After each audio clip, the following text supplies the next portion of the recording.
दो बातें आज पकड़ लो। मेरे पास जो कुछ भी है, शरीर, इंद्रिया, मन, प्राण, बुद्धि, चित्त, धन, संपत्ति, मकान, स्त्री, पुत्र, परिवार, ये सब भगवान का दिया हुआ है। मानते हो?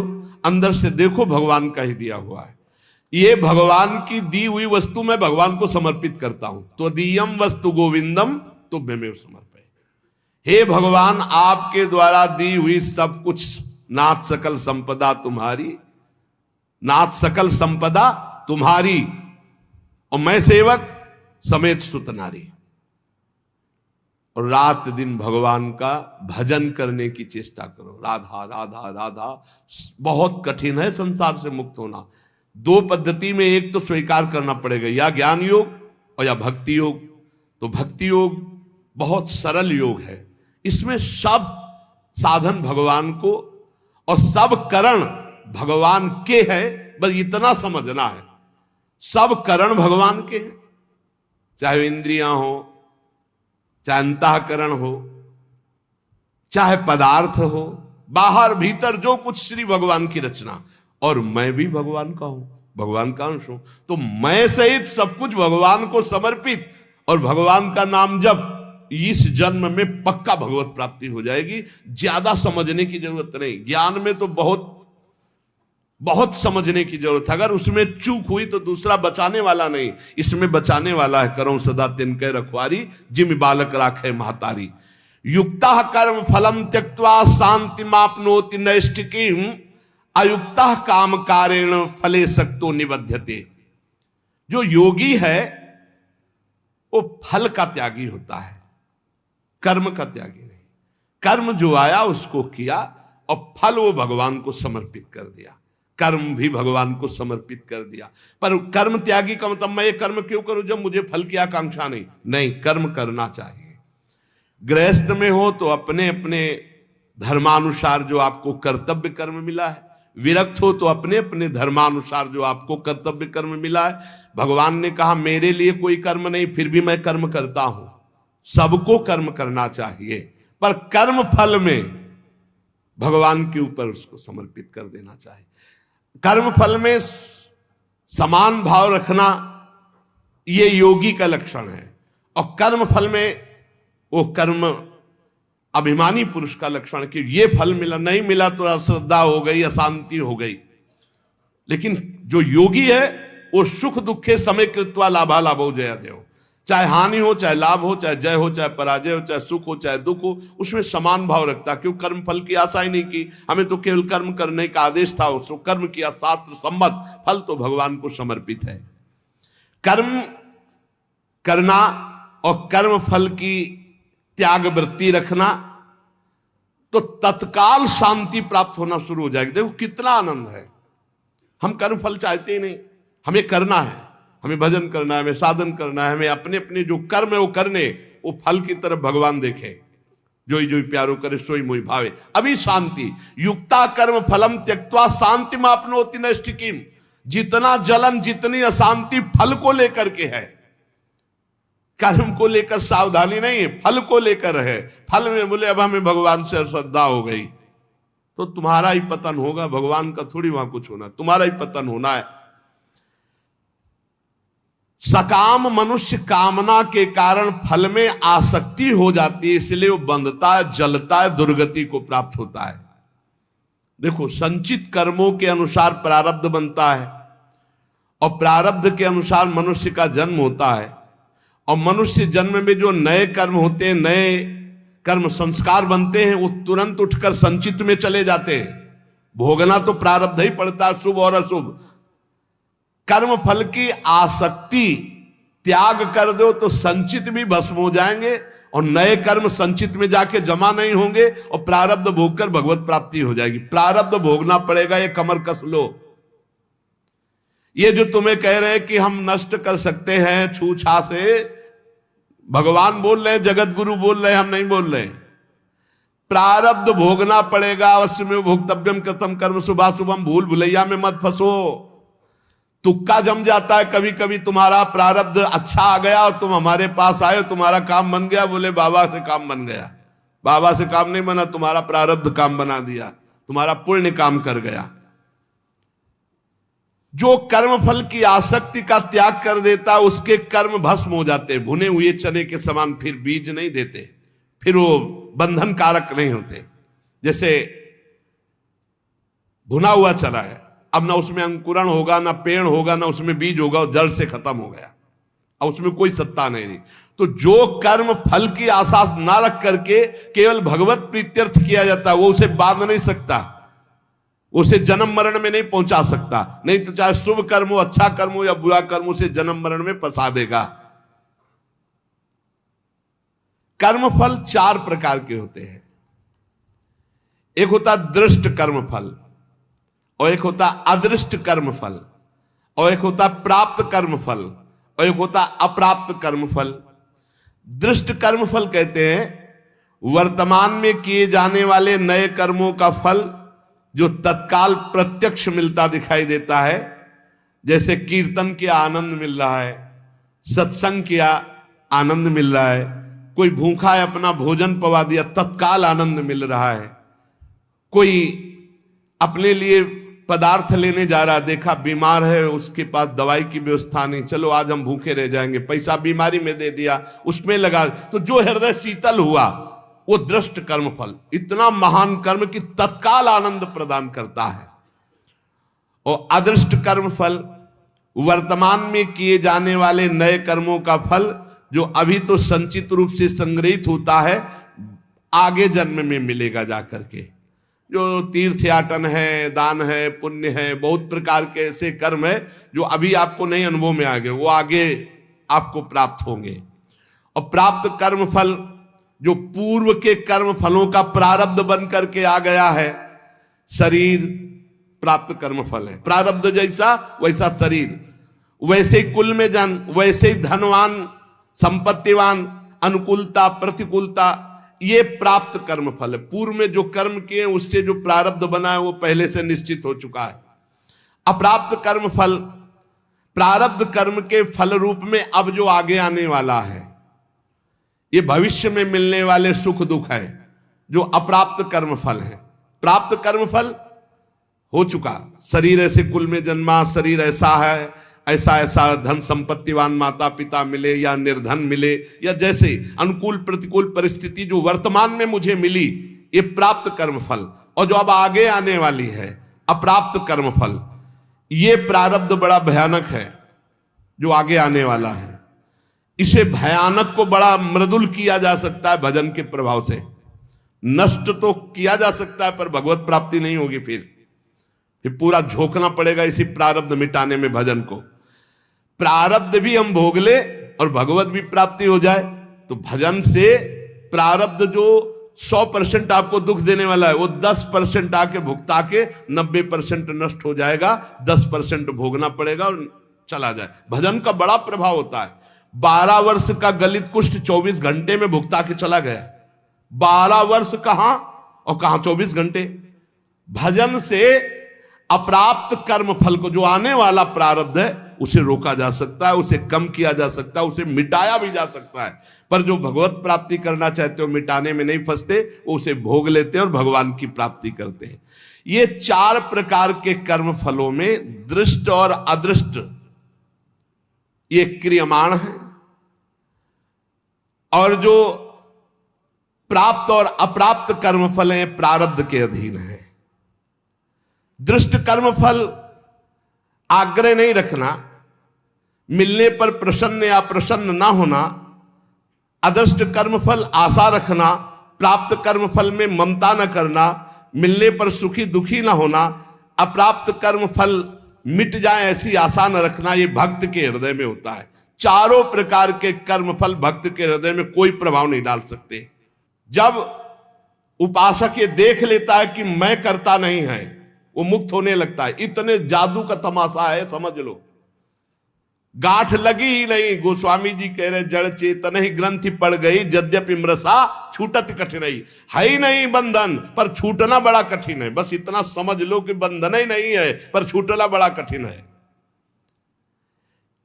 कर्तापन तुमने स्वीकार किया तो तुम्हारी दुर्गति पक्की है। चाहे शुभ कर्म करो चाहे अशुभ कर्म, शुभ से स्वर्ग आदि लोक, अशुभ से नरक आदि, और दोनों से मृत्यु लोक, आवागमन बंद नहीं होने वाला। क्या करें? तो बड़े कठिन समस्या है। यही कठिन समस्या है। ज्ञानेन्द्रीय, कर्मेंद्रीय, अंतःकरण, प्राण, उपप्राण, ये सब प्रकृति के हैं ढांचा सहित। शब्द, स्पर्श, रूप, रस, गंध, ये प्रकृति के हैं। वो 5 ज्ञानेन्द्रियां उनको प्रकृति में भोग रही। इंद्रियां इंद्रियों में, विषयों में बरत रही हैं। आप इनको देख रहे हैं, दृष्टा हैं, पर आप तन्मयता कर लेते, मैंने देखा, तो फिर उसका दंड भी तो भोग मिलेगा। क्या देखा और कैसे देखा? हमारे द्वारा जो भी क्रियाएं हो रही हैं, हम उनके 2 विभाग देखते हैं, एक अच्छी क्रियाएं और एक बुरी क्रियाएं। बिल्कुल सरल भाषा में आपको बता रहे हैं। जो अच्छी क्रियाएं हैं वो शास्त्र सम्मत है, जो बुरी क्रियाएं हैं वो शास्त्र विरुद्ध है। बुरी क्रियाओं को अशुभ कर्म कहते हैं, अच्छी क्रियाओं को शुभ कर्म कहते हैं। शुभ और अशुभ कर्म ये गुणों से प्रेरित होते हैं। सतोगुण तो शास्त्र सम्मत, रजो और तम मिश्रित या तमोगुण या घोर रजोगुण, ये शास्त्र विरुद्ध आचरण कराएंगे। अब अपने को भगवान की शरण में हो जाना, गुणों की शरण में नहीं। भक्ति का मार्ग, पूरा शरीर, इंद्री, प्राण, उपप्राण सब, हे नाथ मैं आपकी शरण में। ये तो समझ में आ रहा है ना? ज्ञान वाला समझ में ना आ रहा हो तो ये तो समझ में आ रहा है कि पूरा ढांचे सहित, जो इसमें स्थूल हो, सूक्ष्म हो, कारण हो, प्राण हो, उपप्राण हो, इंद्रियां हो, कर्म, जो भी महाराज, पूरा सिस्टम आपकी शरण में। समझ में आ गया? ठीक। अब हमको देखना है कि हमारे द्वारा जो अच्छा काम हो रहा है वो भगवान की प्रेरणा से हो रहा है। जीवन मुक्त होना है तो बात इस बिल्कुल सरलता से समझा रहे हैं। और जो बुरा काम हो रहा है वो हमारी वासना से हो रहा है, उसका हम प्रायश्चित करेंगे, भगवान से क्षमा मांगेंगे। बुरा काम हो रहा है तो हमारी वासना से हो रहा है। इसमें क्या होगा कि अगर ये भेद नहीं तुम रखोगे और कह दोगे जब पूरा समर्पण कर दिया तो फिर आपसे बुरे कर्म उत्साहपूर्वक होने लगेंगे, क्योंकि अंदर का सिस्टम अभी समर्पित नहीं हुआ, बाहर से तो हमने कह दिया। अब अंदर का सिस्टम जब तक समर्पित नहीं होगा तब तक वो फिसल कर बुरे आचरणों में जाएगा। तो हमको क्या करना है? गुण तुम्हार समुझे निज दोषा, और जय सब भांति तुम्हार भरोसा। भरोसा दृढ़ आपका। जब हमसे अच्छे कार्य होंगे तो भगवत प्रेरित हुए, और जब बुरे कार्य हो गए तो हम त्राहिमाम शरणागत रक्षक प्रभु, हमसे गलती हो गई, हमको ऐसी सद्बुद्धि दो कि आगे हमसे ना हो, और सारे कर्म भगवान को समर्पित कर दो। तो जो एक दिव्य ज्ञानी की स्थिति होती है, अहंकार रहित महापुरुष की, वही भक्त की स्थिति होती है। वो भी देह शुद्ध विस्मृत भगवदानंद में डूबता है, और वो देह शुद्ध विस्मृत ब्रह्मानंद में डूबता है। पर दोनों को किंचित मात्र कर्ता भाव जब तक रहेगा तब तक वो आवागमन से मुक्त नहीं हो सकता। एक मनुष्य रेलगाड़ी में बैठा है, ट्रेन चल रही और डिब्बे में दौड़ रहा है। अब वो अपने को कर्ता मान रहा है कि मैं दौड़ करके अगले स्टेशन में पहुंच जाऊंगा, तो मूर्खता ही है ना, क्योंकि ट्रेन चल रही, ऐसे ही गुणों का चक्र चल रहा है। सतोगुण, रजोगुण, तमोगुण, गुण प्रवाह जीव से जबरदस्ती कार्य करवा रहा है। तमोगुण आया तो निद्रा, आलस्य, प्रमादोत्थम, जो नहीं करना चाहिए वो सब कर्म करने में वो जुट जाएगा। प्रमादोत्थम, प्रमाद का मतलब होता है करने योग्य कर्म को ना करना, और ना करने योग्य कर्म को करना, इसे प्रमाद स्थिति कहते हैं। अब वो समझ रहा मैं कर रहा हूं। रजोगुण आया, काम आदि दोष भारी, वो समझ रहा मेरे में आ गए, मैं कर रहा हूं। सतोगुण आया तो समझ रहा है मैं कर रहा हूं, दया आदि। इन गुणों के प्रवाह से बचने के लिए हरिवंश महाप्रभु कह रहे हैं, यही डर ही डरप हरिवंश हित, जिनो भ्रमय गुण सलिल पर, जी नामन मंगल लोक त्यू सुहरिपद भजन विलंब। निरंतर नाम जप करो, अपने आप को भगवान को समर्पित कर दो, सब कर्म भगवान को समर्पित करो। अच्छे कर्म जब हो तो भगवान को देखो कि भगवत इच्छा से हुआ, और जब गलती हो जाए तो अपनी मान करके प्रभु से प्रार्थना, बहुत जल्दी आवागमन से मुक्त हो जाओगे। ये जो आवागमन का कनेक्शन ना होते हुए भी कनेक्शन है अहंकार का, देहाभिमान का, ये नष्ट हो जाएगा। इस बात को अच्छे से समझ लो। ज्ञान में पहुंचना बहुत कठिन जो स्थिति बताई गई, भक्ति में बहुत सरल है, क्योंकि भगवान को समर्पित करना है, इसमें अपने अहम सहित समर्पित कर देना है। सांख्य योगी शरीर इंद्रिय अंतःकरण आदि के साथ अपना कभी संबंध नहीं मानता, और भक्त अपने शरीर इंद्रिय अंतःकरण आदि को भगवान को समर्पित कर देता है। ये बढ़िया, बहुत मीठा सरल मार्ग भक्ति का, और बात वही बननी है। साधक कभी किंचन मात्र, चाहे भक्ति मार्ग का हो चाहे ज्ञान मार्ग का हो, अपने को कर्ता ना माने, नहीं तो भोगना पड़ेगा। मैंने ये किया, तो ऐसा थोड़ी कि आपने किया कि मैंने नहीं किया। अंदर से सिस्टम, चित्रगुप्त जी क्या देख रहे, अंदर जहां तुम्हारी सोच है ये भोगा जाए तो बहुत आनंद मिलेगा, तो लिख गया कर्ता ने भोगने की इच्छा की, और ये अब क्रिया बाद में होगी, पहले वो लिख गया, पूरा चित्रण हो गया, क्रिया तो बाद में होगी, पहले अंदर सोच होती है, उसी सोच को लिखते हैं चित्रगुप्त जी। उसी सोच में भगवान का भजन चल रहा है, तो भक्त उसी समय जलन पैदा, अरे कैसी बात आ गई, वहां लिख गया। ये रुचि पूर्वक नहीं, उसकी रुचि नहीं थी, अरुचि पूर्वक ये, तो उसमें समाधान मिल जाएगा। अंदर की बात लिखी जाती है। साधक कभी किंचन मात्र भी अपने में कर्तापन की मान्यता न करे, जितना अंश रखेगा कर्ता भाव का उतना बंधा रहेगा। अपने में कर्ता भाव ना रहे, चाहे वो ज्ञान मार्ग का साधक हो चाहे भक्ति मार्ग। भक्ति मार्ग का साधक कैसे बोलता है, श्री जी की इच्छा से आज परिक्रमा हो गई, श्री जी की इच्छा से आज ऐसा, आज श्री जी की इच्छा थी कि दर्शन करने जाए तो बिहारी जी के दर्शन कर आए, श्री जी की इच्छा, अपनी इच्छा को, अपने कर्ता भाव को प्रभु के चरणों में मिला देता है। भगवान की इच्छा, प्रभु की इच्छा, एक मार्ग तो पकड़ लो, हर कर्म समर्पित, कहीं भी कर्ता भाव नहीं, कहीं भी अभिमान की बात नहीं, मैंने देखा मैंने किया नहीं, प्रभु की इच्छा से देखा, प्रभु की इच्छा से हो गया, अपने कहीं करता नहीं, अपना तो प्रभु के चरणों में समर्पण। अब देखो, ब्रह्मण्याधाय कर्माणि संगम त्यक्त्वा करोति यः लिप्यते न सा पापेन पद्म पत्र मिवाम्भसा। जैसे जल में कमल का फूल रहता है, एक बूंद पानी नहीं, ऐसे वो भक्त, ऐसे वो ज्ञानी संसार में रहता है, एक भी कर्म का फल नहीं। कर्माणि श्रुति बोधितानि नितराम कुर्वन्तु कुर्वन्तु मा। वो चाहे वेद के अनुसार कार्य करे या न करे, कोई उसके ऊपर लागू नहीं नियम। वो विषयान ग्रहणंतु मुंचन्तु, विषय भोगे या विषय त्याग दे कोई नहीं, क्योंकि वो ऐसी अवस्था को प्राप्त हो चुका है। ब्रह्मण्याधाय कर्माणि संगम त्यक्त्वा करोतिया। जो भक्त संपूर्ण कर्मों को, पीछे ज्ञान का तो आगे उसी को बता रहे, जो भक्त संपूर्ण कर्मों को भगवान में अर्पित कर देता है, उसकी आसक्ति नष्ट हो जाती है। वो कर्म करता हुआ भी जल से कमल के पत्ते की तरह पाप से लिप्त कभी नहीं होता। पूरे संसार का हतन हो जाए तो भी उसे पाप नहीं लगेगा, ऐसा महान ये योग है। शरीर इंद्रिया मन बुद्धि प्राण ये तुम्हारे नहीं हैं। अब भक्ति में देखिए इसे, ये भगवान के रचे हुए हैं, वो भगवान के हैं। मान लो जैसे ज्ञान में अभी वर्णन कर रहे थे, ये प्रकृति के हैं, प्रकृति में बरत रहे, अब यहां भक्ति में है। ये श्लोक का अर्थ, शरीर इंद्रिया मन बुद्धि प्राण ये तुम्हारे रचे हुए हैं क्या? भगवान के रचे हुए। तो हुए किसके? भगवान के हुए ना, ये भगवान के हैं। तुम्हारे प्राण भगवान के, तुम्हारी मन बुद्धि चित्त अहंकार ये भगवान की, तुम्हारी ज्ञानेंद्रियां भगवान की, तुम्हारी कर्मेंद्रियां भगवान की, तुम्हारा सब कुछ श्री भगवान का है, तुम्हारा थोड़ी रचा हुआ है।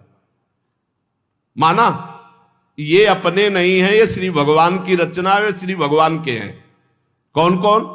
शरीर इंद्रिया मन बुद्धि प्राण ये भगवान के रचे हुए हैं।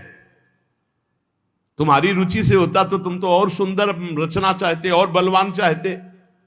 बोले ये शरीर ये इंद्रियां ये मन ये बुद्धि ये प्राण ये किसके हैं? बोले भगवान की रचना है। तो हुए किसके? श्री भगवान के। तो तुमने अपना क्यों मान लिया? यही बंधन है, यही बंधन है, अपना इनको मान लेना। इसी भक्त का क्या स्वरूप होता है? वो इन्हें भगवान का मानता है। ज्ञानी का क्या स्वरूप होता है? वो इन्हें प्रकृति का मानता है, क्योंकि प्रकृति के ही अंश ये हैं। और प्रकृति कृति, ये जो प्रकृति की रचना करने वाला रचयिता है वो परमात्मा है, मूल में परमात्मा ही आता है। अतः इनके द्वारा होने वाली क्रियाओं को भक्ति योगी अपने कैसे मान सकता है? जब शरीर मन प्राण सब भगवान का, तो इनकी क्रियाएं भी भगवान की, इसलिए वो जीवन मुक्त हो जाता है। जीवन मुक्त कैसे होगा? शरीर मन प्राण इंद्रियां सब भगवान की, तो इनके द्वारा होने वाली क्रियाएं सब भगवान की, आप जीवन मुक्त हो गए। लगा तो बहुत सरल, लेकिन देखो क्या सब भगवान को अर्पित करते हो? क्या जब आपके अंदर प्यास लगती है तो आप ये सोचते हो भगवान पानी पीना चाहते हैं?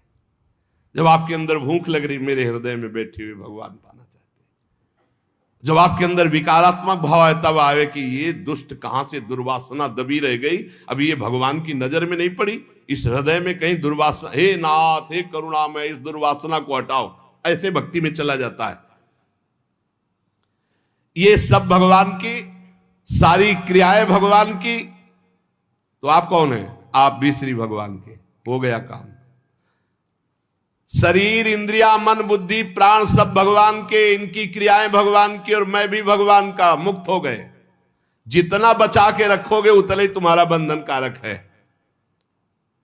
भगवान ही मेरी इंद्रियों में और मन में बैठकर सारे कार्य करवा रहे हैं।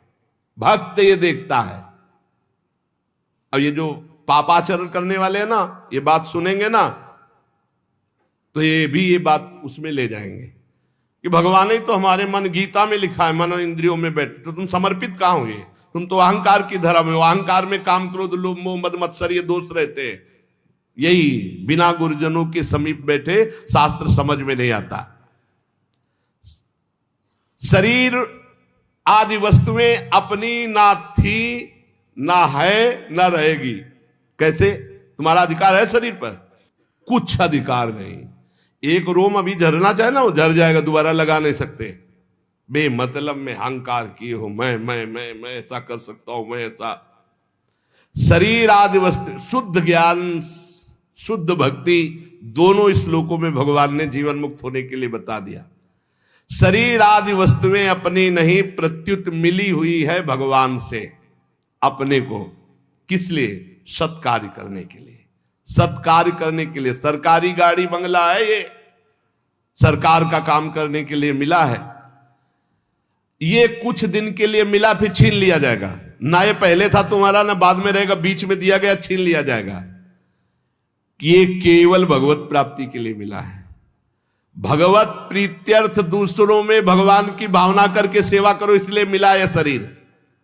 इन वस्तुओं पर जो अपना अधिकार जमा लेता है और अपने लिए भोग भोगता है, वो मृत्यु के बाद दुर्गति को प्राप्त होता है। पुनरपि जननम पुनरपि मरणम। इस शरीर को न तुम बदल सकते हो, न मरने से रोक सकते हो। यह शरीर एक नियत समय के लिए आया है, और इस समय में तुम भगवत प्राप्ति के लिए कार्य कर लो। क्या? कुछ नहीं करना। ये जो सब है इनको समर्पित कर दो। चदरिया जैसी की तैसी धर दीनी। ये लो महाराज, हमसे नहीं होने वाला कुछ। ना शुभ ना अशुभ, ना हम कर्ता बनेंगे शुभ के ना अशुभ के। हमसे कुछ नहीं, हम आपकी शरण में पूरा समर्पित। अभी आज से आप जीवन मुक्त के मार्ग में चलने लगे। समर्पण योग। ईमानदारी से भगवान की वस्तु भगवान को समर्पित कर दो, और कुछ नहीं करना। मस्त। बस यही बात समझ में आ जाए। भगवान की वस्तु भगवान को समर्पित कर दो। ये शरीर, शरीर संबंधी भोग सब कुछ जितना, सब श्री भगवान का है, सब समर्पित कर दो भगवान को। संपूर्ण क्रियाएं और पदार्थों को भक्त भगवान के चरणों में समर्पित कर। ज्ञानी प्रकृति में देखता है। प्रकृति और संसार दोनों के स्वामी भगवान है, अतः क्रियाएं और पदार्थ भगवान को अर्पण कर दो। कोई भी पदार्थ बिना भोग लगाए मत खाओ। कोई भी क्रिया करो उसको भगवान को अर्पित करो, क्योंकि ये शरीर मन प्राण बुद्धि इंद्रियां सब श्री भगवान के। ऐसी भावना में रहो। अभी जीवन मुक्तता की तरफ बढ़ने लगोगे, अभी निर्विकार होने लगोगे। जब इनको प्राण इंद्रिय और मन को भगवान का देखोगे तो निर्विकार हो जाओगे। जब अपना मानोगे तो विकारी हो जाओगे। संगम त्यक्त्वा करोतिया। किसी भी प्राणी पदार्थ शरीर इंद्रिय मन बुद्धि प्राण क्रिया, किसी में संग मत करो। न प्राणों का संग, न इंद्रियों का संग, न बुद्धि का संग। उस समय देखो असंग, तुम अलग हो, ये अलग है, पर तुम अलग नहीं देख पाते, इन्हीं में मिल जाते हो। आकर्षण, खिंचाव, लगाव, महत्व, ममता, कामना। इसीलिए जो सच्चा उपासक होगा कभी निंदा नहीं, कभी प्रशंसा नहीं। एक बार परमहंस श्री ओंकारानंद सरस्वती जी भिक्षा के लिए आए और नमक डालना, तो और पदार्थ जब परोसने तो मना कर देते, वही सब्जी ये वाली बहुत बढ़िया।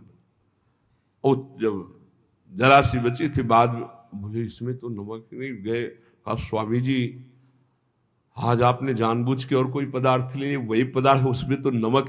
तो क्या फर्क पड़ा बच्चा, क्या फर्क पड़ा? पेट प्राणों का पोषण करना था, डालना। ना निंदा ना स्तुति, चाहे जितना अच्छा पदार्थ होगा। आज तो उसके भोक्ता बने तो फिर फंसोगे। किसी भी कर्म में, किसी भी करण में अपने को कर्ता नहीं बनना, अपने को अहंकार नहीं करना। ये सब श्री भगवान के हैं। ना लगाव, ना आकर्षण, ना महत्व, ना ममता, ना कामना। ये बिल्कुल नहीं होगा यदि नहीं भगवान के मानोगे। ये लगाव, ये कामना, ये ममता, ये आसक्ति तभी होती जब अपना मानते हो। जन्म मरण का हेतु यही तुम्हारा अपना मानना है इनको। इनसे अपनापन हटाओ प्रभु के चरणों में। कायेन मनसा बुद्ध्या केवलैरिंद्रियैरपि योगिनः कर्म कुर्वन्ति संगम त्यक्त्वा आत्मशुद्धये। जो योगी है वो आसक्ति का त्याग करके केवल भगवत अर्पण, शास्त्र सम्मत कार्य करता है। इंद्रिया, शरीर, मन, बुद्धि, अंतःकरण ये परम शुद्ध हो जाते हैं जब केवल भगवत प्रीत्यर्थ। पाप होते हैं स्वयं प्रीत्यर्थ, अपने प्रीत्यर्थ, और भगवत प्रीत्यर्थ होते हैं परम पवित्र। हृदय पवित्र, शरीर पवित्र, इंद्रिया पवित्र, बुद्धि पवित्र। भेद समझ लो। जब अपनी प्रसन्नता के लिए अपनी प्रीत्यर्थ भोग भोगोगे तो पाप कर्म बन जाएगा। जैसे भगवान ने कहा जो अपने लिए पकाता है वो पाप खाता है।